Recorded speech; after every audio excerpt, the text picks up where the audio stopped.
Hello friends, welcome back to my YouTube channel. कल हमने देखा था क्लास 12th का गुजरात बोर्ड का एसपी पार्ट का चैप्टर 4 मेंबरशिप। उसका हमने पार्ट 1 कवर किया था। इसमें हमने टॉप 15 क्वेश्चंस कवर किए थे मेंबरशिप चैप्टर के। आज हम उसी चैप्टर के वन सेंटेंस की सीरीज को कंटिन्यू करने वाले हैं और हम देखने वाले हैं उसके आगे के और 15 क्वेश्चंस को। कल हमने 15 क्वेश्चंस कवर किए थे, आज हम और 15 क्वेश्चंस कवर करेंगे और इस चैप्टर को फिनिश कर देंगे। चलिए बिना देरी किए शुरुआत करते हैं। फ्रेंड्स, कल हमने यहाँ तक कवर किया ही था 15th क्वेश्चन तक, जो कि था name of a person should be in register of member to be a member why. ये हम कवर कर चुके थे। चलिए अगला क्वेश्चन देखते हैं। आज है बारी क्वेश्चन 16 की। A partnership firm can not be a member why. एक पार्टनरशिप फर्म मेंबर नहीं हो सकती, क्यों? A partnership firm cannot be a member because it is not a person। कि पार्टनरशिप फर्म एक मेंबर नहीं हो सकती क्योंकि वो एक पर्सन नहीं है। अब फ्रेंड्स, मेंबर बनने के लिए उस बंदे का पर्सन होना, एक इंडिविजुअल आइडेंटिटी होना बहुत इम्पोर्टेंट होता है। अब जैसे कोई कंपनी किसी दूसरी कंपनी की मेंबर बन सकती है क्योंकि हमने जब लॉ वगैरह पढ़े थे तो उसमें ऐसा था कि कंपनी को एक इंडिविजुअल आइडेंटिटी माना गया है, लेकिन पार्टनरशिप उनको नहीं माना गया, इसलिए वो मेंबर नहीं बन सकती। आई होप कि आपको क्लियर होगा। चलिए पढ़ते हैं अगले क्वेश्चन की तरफ। अगला क्वेश्चन है व्हाट इज एस्टोपल और holding out, what is it's consequence. कि एस्टोपल और होल्डिंग आउट का मतलब क्या होता है, इसका कंसीक्वेंस क्या होता है। Estoppel means when a person sells his shares to others. Estoppel का मतलब कि जब एक पर्सन सेल करता है उसके शेयर्स दूसरों को। He loses his membership but even after that he holds out himself to be a member। कि वो अपनी मेंबरशिप तो लूज कर देता है, फिर भी वो अपने आप को ऐसे शो करता है, ऐसे रिएक्ट करता है कि जैसे वो खुद कंपनी का मेंबर अभी भी हो, इवन तो उसने मेंबरशिप लूज कर दी हो। इसका मतलब कि मेंबरशिप तो लूज कर चुका है बट फिर भी ऐसे मेंबर एक्ट करता है और राइट्स एंजॉय करने की डिमांड करता है या राइट्स एंजॉय करता है, and utilises his rights as a member by fictitious behaviour. Fictitious behaviour से मेंबर के जो भी राइट्स होते हैं उसे एंजॉय करता है। In such situation, when any liability arises, and he may deny that he is not a member, is not acceptable as per law।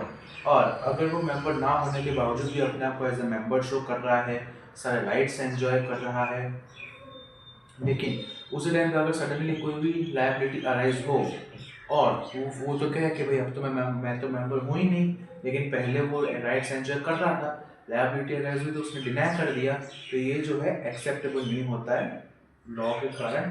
कि जब फायदा था तब तुमने मतलब थे कंपनी में, even though you are not a member but you are enjoying the rights, but जब लायबिलिटी अराइज हुई, कोई इशू आ गया तो तुमने हाथ पीछे कर लिया कि भाई मैं तो मेंबर ही नहीं। सो दिस इज एक तरीके से लॉ का पालन नहीं है, तो इसे हम कहते हैं एस्टोपल और होल्डिंग आउट। आई होप फ्रेंड्स आपको क्लियर होगा। चलिए बढ़ते हैं अगले क्वेश्चन की तरफ। अगला क्वेश्चन है in what circumstances a person can be a member without holding shares. कि किन सर्कमस्टेंसेस में एक पर्सन जो है मेंबर हो सकता है कंपनी का, भले ही वो शेयर्स होल्ड ना करता हो कंपनी के। तो person who has signed in memorandum of association, एक पर्सन जिसने मेमोरेंडम ऑफ एसोसिएशन साइन किया हुआ है, बिकम्स अ मेंबर इमीडिएटली, वो इमीडिएटली जो है मेंबर बन जाता है। Similarly a person who has given guarantee for certain amount also becomes a member. और एमओएस साइन करने वाला भी कंपनी का मेंबर बन जाता है। और अगर किसी पर्सन ने गारंटी दी है कंपनी को कुछ अमाउंट देने की, what ever amount it is, जिस भी टाइप की अमाउंट हो, जो भी अमाउंट हो, बट अगर उसने गारंटी दी है कि भाई वो अमाउंट देगा, तो वो भी एक तरीके से कंपनी का मेंबर ही बन जाता है, क्योंकि वो कंपनी के फायदे की सोच रहा है, कंपनी का बेनिफिट ही कर रहा है, तो वो भी एक तरीके से मेंबर ही हो गया कंपनी का।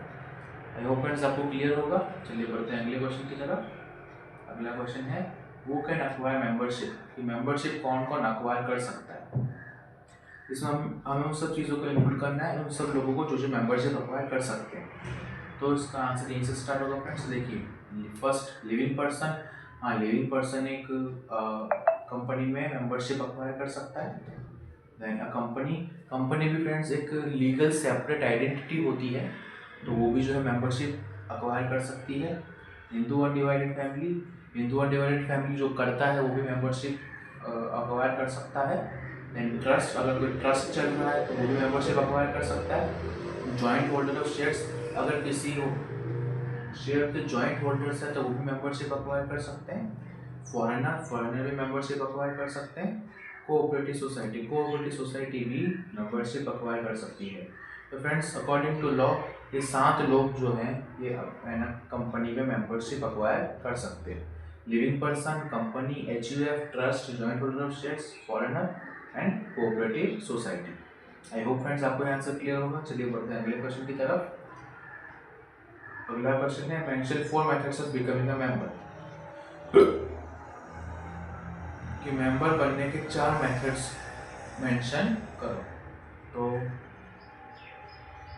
The 4 methods to become member है कि 4 मेथड्स मेंबर बनने के वो हैं। First, by signing subscription clause of the memorandum of association, कि मेमोरेंडम ऑफ एसोसिएशन का सब्सक्रिप्शन क्लॉज को साइन इन करके मेंबर बना जा सकता है। Then by share transfer, shares transfer करके मेंबर बना जा सकता है। By transmission of shares, shares का ट्रांसमिशन करके भी मेंबर्स बना जा सकता है। By shares acquired for consideration, consideration के लिए अक्वायर किए, कंसिडरेशन के लिए शेयर्स अक्वायर कर लें तो वो बंदा भी मेंबर बन सकता है। Then by execution of form of renunciation, तो रिनंसिएशन के फॉर्म को एग्जीक्यूट करने के कर दे तो वो बंदा भी मेंबर बन सकता है।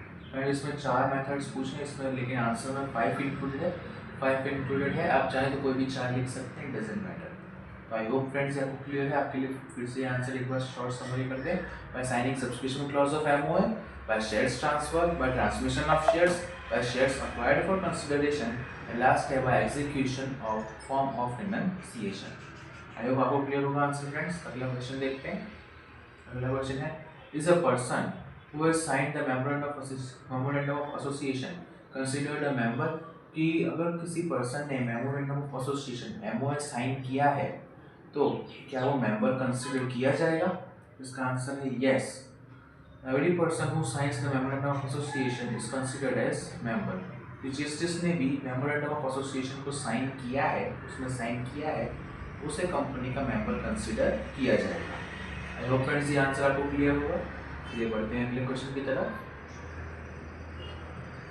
अगला क्वेश्चन है mention 4 methods of terminating membership, कि मेंबरशिप टर्मिनेट करने के 4 मेथड्स मेंशन करो। तो इसका आंसर है first, by transfer of shares, shares transfer कर देंगे तो मेंबरशिप टर्मिनेट हो जाएगी। By surrender of shares, shares अगर सरेंडर कर देंगे तो भी मेंबरशिप टर्मिनेट हो जाएगी। फोरफीचर ऑफ शेयर्स, शेयर्स को अगर फोरफिट कर देंगे तो भी मेंबरशिप जो है टर्मिनेट हो जाएगी। Exercise of lien on shares, अगर शेयर्स को लीन कर देंगे तो भी जो है मेंबरशिप टर्मिनेट हो जाएगी। और इसमें फ्रेंड्स एक एक्स्ट्रा दिया है, लास्ट है, bye making share allotment void, अगर शेयर अलॉटमेंट को वॉइड कंसिडर कर देंगे तो भी जो है मेंबरशिप टर्मिनेट हो जाएगी। तो फ्रेंड्स ये 5 वेज दिए गए हैं, हालांकि 4 ही पूछे गए थे। अगर एग्जाम में ऐसा है तो 4 ही लिखना, बट इसने एक्स्ट्रा में एक दे दी है बट हमारे लिए समझाने के लिए। तो by transfer of shares, forfeiture of shares, surrender of shares, exercise of lien on shares, and the last is by making share allotment void. I hope friends आपको क्लियर होगा। चलिए बढ़ते हैं अगले क्वेश्चन की तरफ। Does membership come to an end by share transfer, अगर कोई बंदा शेयर्स ट्रांसफर कर दे, अपने उसके होल्ड किए हुए शेयर्स को ट्रांसफर कर दे तो मेंबरशिप जो है एंड हो जाएगी, मेंबरशिप एंड हो जाएगी, हाँ या ना? इसका आंसर तो यस इट डज, कि हाँ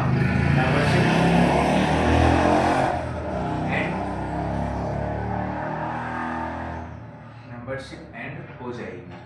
but until the name of new shareholder is added in the membership register, the old shareholders remains a member। लेकिन जब तक डॉक्यूमेंट्स वेरीफाई नहीं हो जाते और नए शेयर होल्डर का नाम जो है मेंबरशिप रजिस्टर में ऐड नहीं हो जाता, तब तक ओल्ड शेयर होल्डर ही एज ए मेंबर काउंट किया जाएगा। जब नए शेयर होल्डर का जो है नाम वगैरह रजिस्टर हो जाए तो फिर उन्हें फिर जो नेम है वो रिप्लेस कर दिया जाए।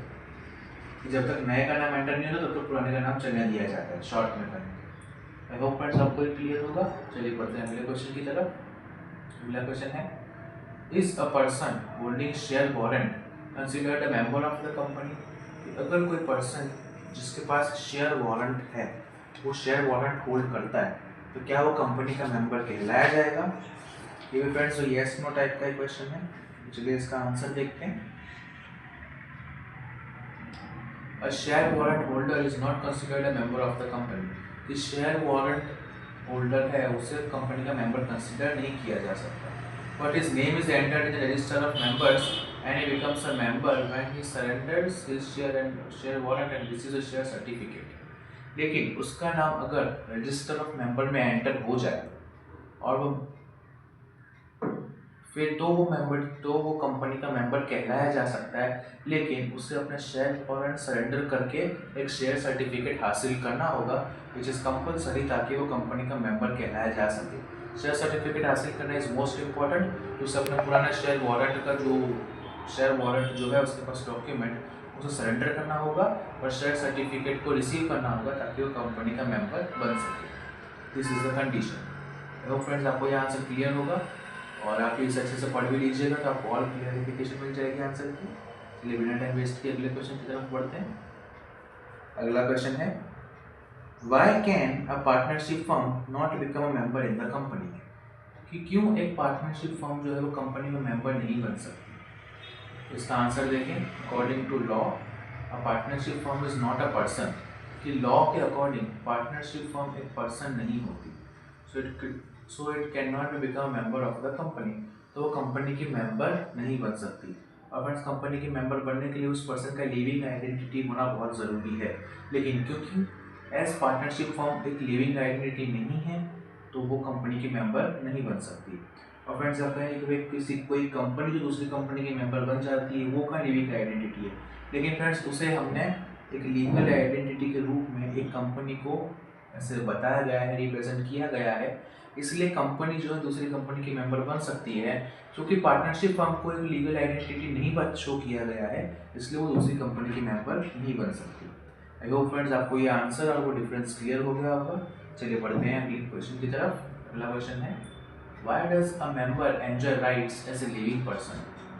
कि जो है ना, why does a company enjoy rights as a living person? कि क्यों कंपनी एक लिविंग पर्सन की तरह राइट्स एंजॉय करती है? फ्रेंड्स पिछले आंसर से आपको एक क्वेश्चन भी मन में आया ही होगा कि क्यों पार्टनरशिप फर्म को एज ए लिविंग पर्सन नहीं बताया गया है, कंपनी को बताया गया है, ऐसा क्यों? तो उसी का आंसर है। चलिए आंसर देखें। अकॉर्डिंग टू लॉ के according a company is an artificial person. एक कंपनी जो है वो आर्टिफिशियल पर्सन होती है। इट कैन सेल और परचेज एनीथिंग। वो कुछ भी परचेज कर सकती है, वो कुछ भी सेल कर सकती है। इट कैन पोजेस असेट्स, वो असेट्स को भी पोजेस कर सकती है। And is responsible to pay debts also, और डेट्स पे करने के लिए भी वही रिस्पॉन्सिबल होती है।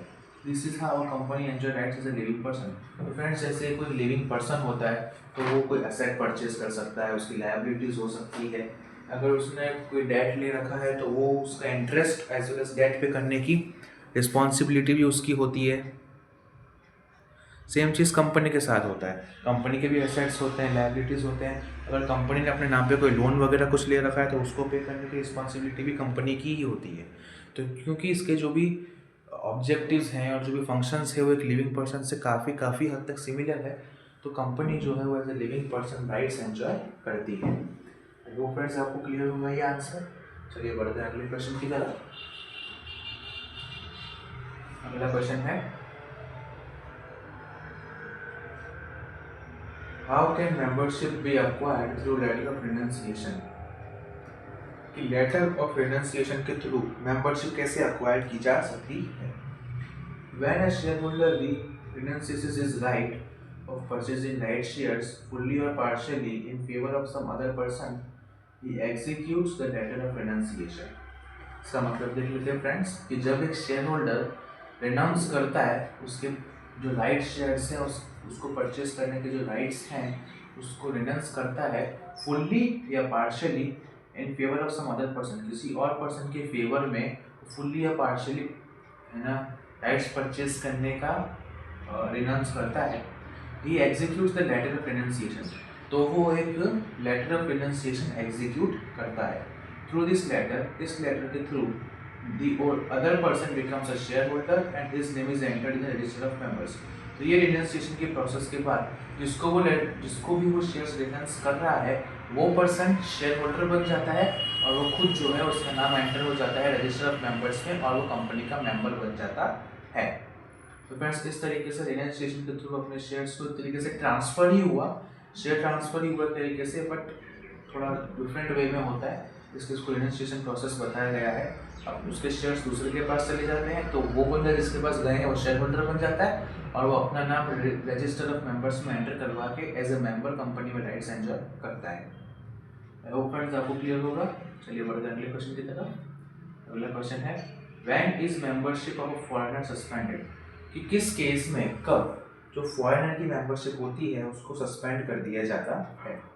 इसका आंसर है membership of a foreigner suspended in the case of war और विद हिज नेटिव कंट्री, कि जब है ना किसी नेटिव कंट्री के साथ अगर वॉर छिड़ जाए तो उस केस में फॉरेनर की जो है मेंबरशिप सस्पेंड कर दी जाती है।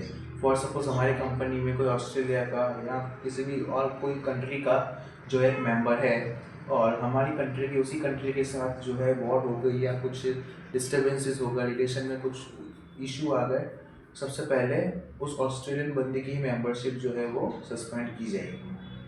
एंड होप फ्रेंड्स आपको क्लियर है। चलिए बढ़ते हैं अगले क्वेश्चन की तरफ। अगला क्वेश्चन है how can a trust become member of a company, कि कोई भी ट्रस्ट, आपको पता है फ्रेंड्स कई तरीके के ट्रस्ट चल रहे हैं मार्केट में, कई तरीके के ट्रस्ट होते हैं, तो कैसे एक ट्रस्ट जो है कंपनी का मेंबर बन सकता है। तो इसका आंसर देखिए according to companies act 2013, companies act 2013 के according a trust can purchase shares and become a member, एक ट्रस्ट जो है वो शेयर्स परचेज कर सकता है और कंपनी में मेंबर बन सकता है। ये 2013 में कंपनीज एक्ट में रिटर्न है कि अगर किसी ट्रस्ट को जो है मेंबर बनना है तो वो शेयर परचेज करके मेंबर बन सकता है कंपनी का। फ्रेंड्स आपको क्लियर होगा। चलिए बढ़ते हैं last question of the chapter की तरफ। How are sweat equity shares offered, sweat equity shares किस तरीके से ऑफर किए जाते हैं। तो इसका आंसर है sweat equity shares are offered on discount और विदाउट कैश कंसिडरेशन, कि स्वेट इक्विटी शेयर्स जो होते हैं वो ऑफर किए जाते हैं डिस्काउंट पे और या तो फिर विदाउट कैश कंसिडरेशन, बिना कैश को इंक्लूड कंसिडर किए, या तो फिर डिस्काउंट पे स्वेट इक्विटी शेयर्स ऑफर किए जाते हैं। तो आई होप फ्रेंड्स आपको आज का सेशन आपको तो फ्रेंड्स यहाँ पे हमारे जो है क्वेश्चंस ख़त्म होते हैं इस चैप्टर के, चैप्टर 4 मेंबरशिप के। आई होप फ्रेंड्स आपको आज का सेशन अच्छा लगा होगा। अगर आपको कोई भी डाउट लगता है तो आप मुझसे कमेंट सेक्शन में पूछ सकते हैं, मैं उसका आंसर देने का पूरा ट्राई करूँगा। और आई होप आपको आज का सेशन अच्छा लगा होगा। तो मिलते हैं अगले वीडियो में अगले chapter directors of the company के क्वेश्चन आंसर्स के साथ। Till then keep watching, keep learning. मिलते हैं अगले वीडियो में। Good bye.